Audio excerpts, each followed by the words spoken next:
Morning વિદ્યાર્થી મિત્રો, કેમ છો? મજામાં ને? આજે આપણે ધોરણ 4 ની અંદર ગુજરાતીમાં ચેપ્ટર 2 તેને તે વૃક્ષે જોઈએ. ચાલ આપણે ફરવા જઈએ, ઝાડ પાડને મળવા જઈએ. ચાલ આપણે ફરવા જઈએ, હરણા પાસે હળવા જઈએ, ઝરણા પાસે દોડી જઈએ, ફૂલડા સાથે રમવા જઈએ, આંબા ડાળે ઝૂલવા જઈએ, નદી કિનારે ભમવા જઈએ, હામ ભરીને તરવા જઈએ. આ એક ગીત છે, તમારે બધાએ આ ગીત ગાવાનું છે. ત્યાર પછી આપણે આ પાઠ જોઈએ. કુકડીને કલગી ઉગે. વર્ષો પહેલાની વાત છે. એક કુકડી હતી, હોશિયાર કુકડી. કુકડી ખૂબ હોશિયાર, ઈંડા સીવવામાં હોશિયાર, ચણ વીણવામાં હોશિયાર, બચ્ચા સાચવવામાં પણ હોશિયાર, એને ચણ વીણતા શીખવવામાં પણ હોશિયાર. બધા એને ખૂબ પ્રેમથી માનથી બોલાવે. કુકડી પણ હોશે હોશે પોતાના ઈંડાની અને બચ્ચાને સંભાળે. કુકડીને બે વાતે દુઃખ. એક તો એનાથી ઊંચે ઉડાતું નથી એ, અને બીજું કે એને રંગીન પીછા નથી, એને માથે કલગી નથી. આ બે વાતનું એને દુઃખ હતું. ગળે લાલ પીળા રંગો નથી, પણ એનું શું થાય? કારણ કે કુકડી હતી, કુકડીને તો ન જ ઉડી શકે એટલી બધી, અને એને પીછા પણ ન હોય રંગબેરંગી. કુકડીને નાનપણથી હોય કે પોતાને માથે કલગી હોય અને પોતે જોરથી ઉડીને ઊંડી વંડી માથે બેસી અને આસપાસની દુનિયા જોવે. બિચારી કુકડીને ઉડતા ન આવડે એટલે જમીન પર જ રહેવું પડે, ફરવું પડે. એ દોડવામાં કેટલી હોશિયાર હોય, પણ દોડવું એટલે દોડવું ને ઉડવું એટલે ઉડવું. બેમાં કેટલો ફેર ખરો ને?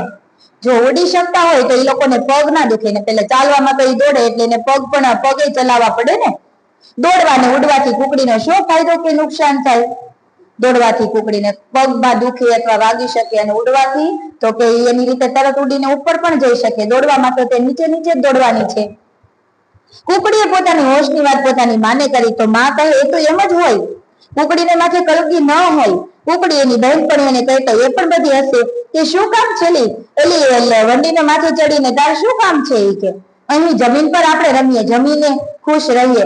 મુખ વંડીની વાત, કે તું વંડીની વાત મૂકી દે, ભૂલી જા, ચાલ આપણે અહીં સાત તાળી રમીએ. કુકડી ના છૂટકે દોડા દોડીમાં જોડાય, કદી પણ ન પણ જોડાય. એને એક કોરે ઉભી ઉભી વંડી તરફ જોયા કરે.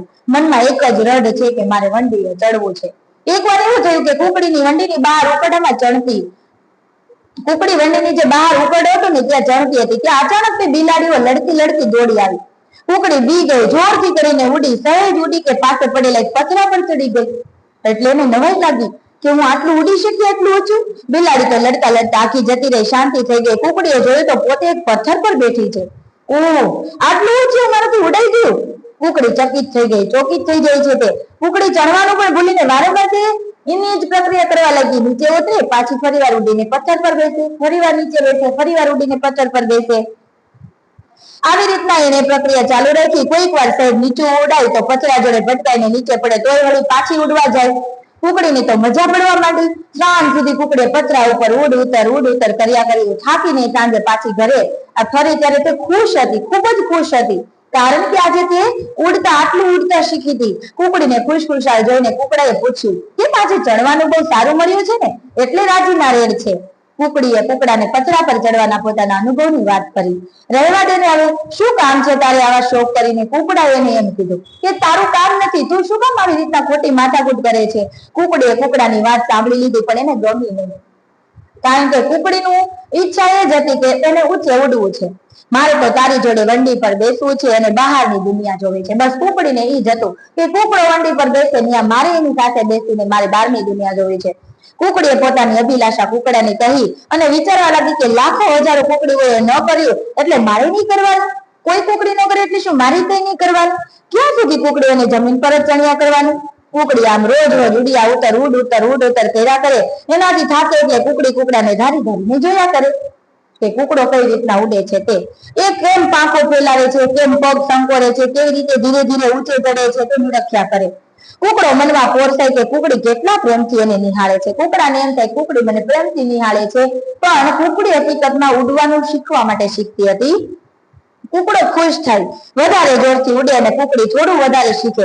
ત્યાં એક દિવસ એક કાગડાએ કહ્યું ઊંચે ઉડીને શું મળવાનું તને? માથે કલગી થોડી ઉગવાની છે. કુકડી તું તો કુકડી જ રહેવાની. કદાચ કે તું ઉડીશ ને તો પણ માથે કલગી તો નહીં જ આવે. તું કુકડી છો અને કુકડી જ રહેવાની છો. એટલે કુકડીની શું, કુકડીની ઈચ્છા પૂરી થશે? તમારે શું માનવું છે? કમેન્ટમાં જવાબ દેજો મને.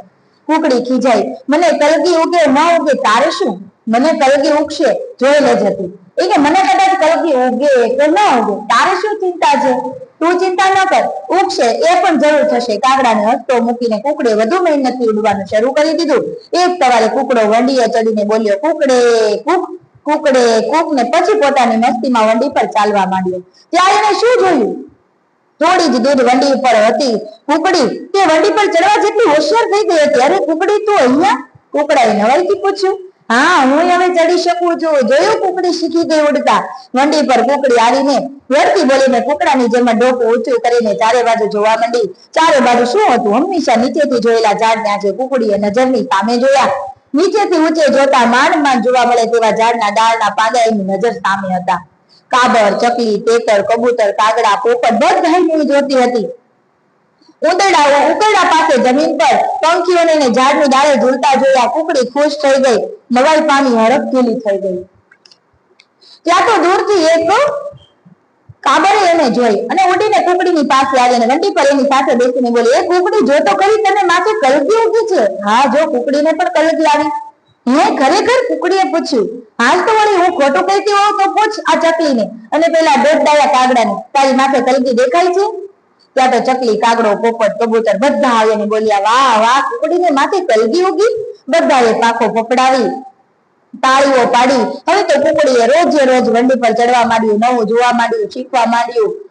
અને આવી રીતના એની બીજી કુકડીઓને પણ વંડી પરથી દેખાતી દુનિયાની વાતો કરવા માંડી. એની ઈંડા સેવાનું ચાલુ કર્યું, બચ્ચાને ચડતા શીખવાનું ચાલુ જ રહ્યું. બધા કામો સાથે કુકડી બીજી કુકડીઓને ઉડતા શીખવતા મહેનત કરતી, સમજાવતી. કોઈ કે માન્યું, કોઈ કે ન માન્યું.